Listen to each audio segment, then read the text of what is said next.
देश भर में बात चल रही है आत्मनिर्भर भारत की और स्किल इंडिया की, लेकिन इसके बावजूद इंजीनियरिंग कॉलेजों पर ताले डल रहे हैं। 45% सीटें खाली जा रही हैं आजकल। आखिरकार माजरा क्या है, बता रहे हैं हमारे साथी रवीश रंजन। दिल्ली एनसीआर का ये सबसे चर्चित इंजीनियरिंग कॉलेज रहा है। 2018 में नाले की गैस से चाय बनाने के पायलट प्रोजेक्ट के साथ इंद्रप्रस्थ कॉलेज ने सुर्खियां बटोरी। मैंने एक बार अखबार में पढ़ा था, किसी छोटे से नगर में नाले के पास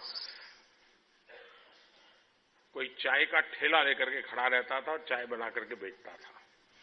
उसने एक छोटी सी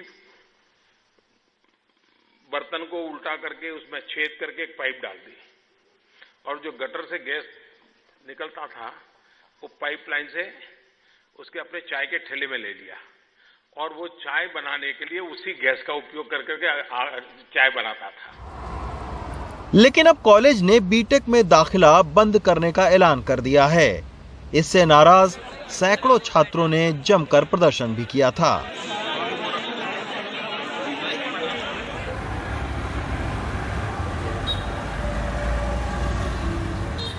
यहीं से करीब 3 किलोमीटर दूर साहिबाबाद का कृष्णा इंजीनियरिंग कॉलेज है। यहाँ बीटेक कंप्यूटर साइंस की सीटें भरी हैं, बाकी के कोर्स में बहुत कम दाखिला हुआ। लिहाजा इस कॉलेज ने भी इस साल से दाखिला बंद कर दिया है।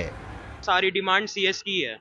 अच्छा, मैकेनिकल और उसकी थोड़ी अब कम हो गई है, तो डिमांड के ऊपर है सारा। अगर प्राइवेट से कर रखे तब जॉब नहीं मिलती, वैसे जॉब मिल जाएगी अगर तुमने गवर्नमेंट से कर रखा है या किसी और जगह से कर रखा है। कॉलेज में भी कंपनी आती नहीं है बाकी स्ट्रीम की, तो इसलिए वो भी आजकल सीएस की ब्रांच में जा रहे हैं जॉब के लिए। इलेक्ट्रिकल के भी वो भी सीएस में जा रहे हैं। अच्छा, तो इसलिए इलेक्ट्रिकल के भी सीएस में जा रहे हैं। इलेक्ट्रिकल के भी सीएस में जा रहे हैं। तो मतलब इलेक्ट्रिकल और मैकेनिकल इन सब में बच्चे कम है क्या? हाँ, कम है, बहुत ज़्यादा कम है। अब तो एडमिशन भी नहीं हो रहा है कॉलेज में।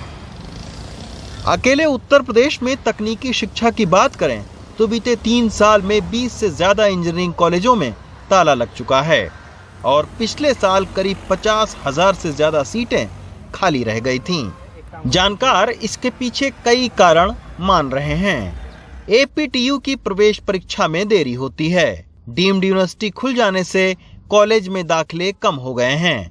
कंप्यूटर साइंस के अलावा इलेक्ट्रिकल, मैकेनिकल और सिविल जैसे क्षेत्रों में नौकरी के अवसर कम हैं और कई कॉलेजों से निकले छात्रों को नौकरियां नहीं मिल पाई हैं।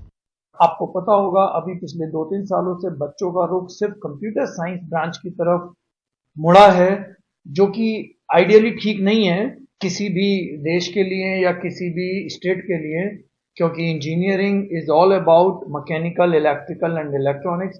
बट चूंकि प्लेसमेंट की जो अपॉर्चुनिटी है वो 90% से ज्यादा bulk placement is available only in IT industry, तो बच्चों का जो रुख है वो computer science and related branches में बढ़ा है। देश भर में स्किल इंडिया पर जोर देने के बावजूद केवल आईटी और बीपीओ सेक्टर में 152% का उछाल देखा जा रहा है। यही वजह है कि पढ़ाई की गुणवत्ता और नौकरी की उपलब्धता दोनों बढ़ानी पड़ेगी। एआईसीटी के खुद के आंकड़े कह रहे हैं कि 500 से ज्यादा जो इंस्टीट्यूट हैं इंजीनियरिंग के, उन्होंने रिन्यूअल के लिए दोबारा अप्लाई नहीं किया। अगर हालात ऐसे ही रहते हैं तो ये निश्चित तौर पर भारत सरकार के लिए चिंता का सबब होना चाहिए। दिल्ली से रवीश रंजन शुक्ला, एनडीटीवी इंडिया।